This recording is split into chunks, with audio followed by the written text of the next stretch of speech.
Is the term terroir real, or is it just one of the wine world's favorite embellishments? Because if you spend any time in wine, you've probably heard the word many, many times.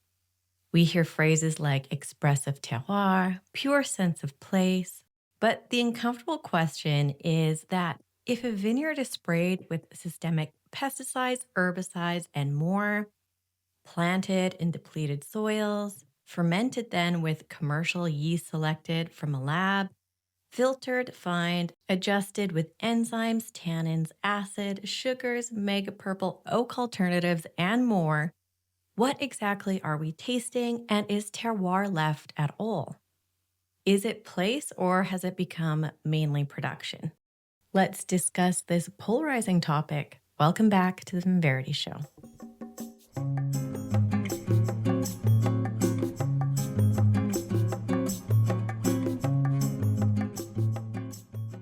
So, is terroir true? Terroir is derived from the French word terra, which means earth. It's an all encompassing term that describes the time, place, and the entire environment of a vineyard. This includes complex variables like climate, topography, geography, human factors, cultural influences, the grape itself, microorganisms, and water sources. And historically, this idea had a lot of grounding. But this was before modern chemistry, before industrial agriculture, and before global yeast catalogs, which have dominated winemaking. So let's get into some of the complicated nuances when we're talking about terroir. In terms of soil and minerality, there seems to be a lot of misunderstanding on what this actually means when we're talking about minerality in wine. For example, you may have heard the romantic notion that wines with a mineral character are the result of vines grown in soils that are dominant in, say, limestone, chalk, or slate, when in reality, that's not actually the correct equation.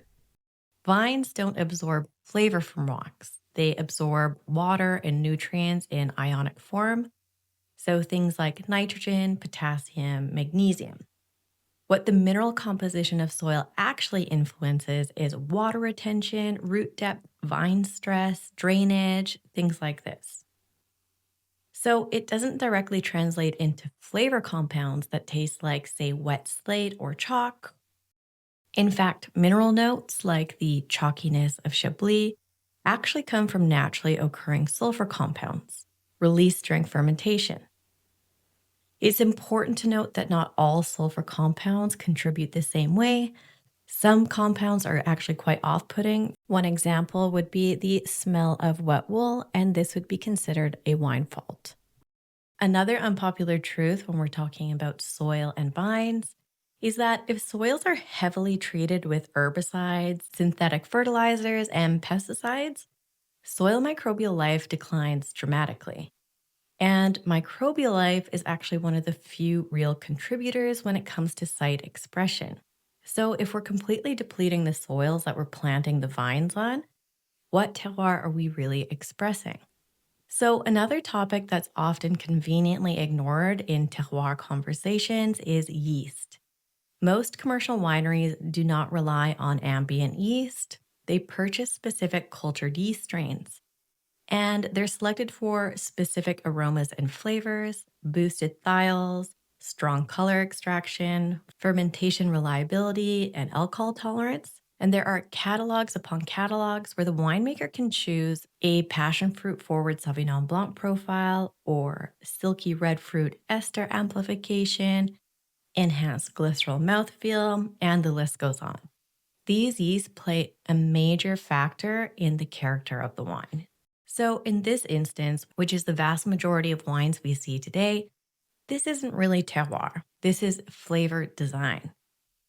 When yeast contributes a large portion of aromatic compounds, how much of what we're smelling is from place and how much is it the microbiology that's been chosen from a lab? We haven't even touched on enzymes, acid adjustments, reverse osmosis, tannin powders, mega purple, and the list goes on. So, at what point does terroir become a marketing word rather than a measurable reality?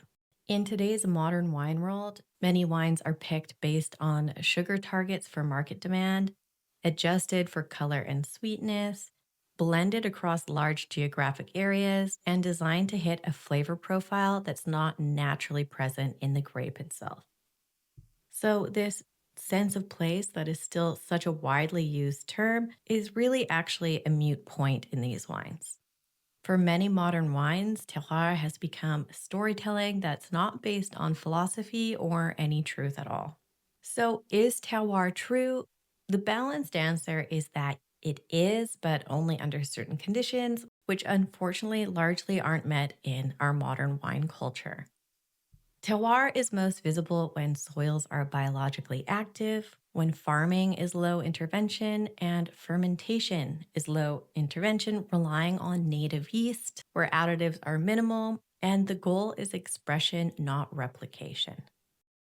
So, as consumers and educators, we owe it to ourselves to understand the difference and communicate this properly.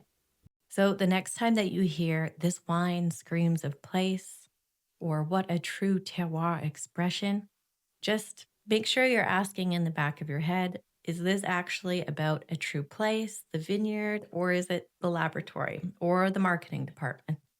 Because terroir can be true, and that's definitely something worth holding on to and seeking when we're looking for a beautiful wine experience.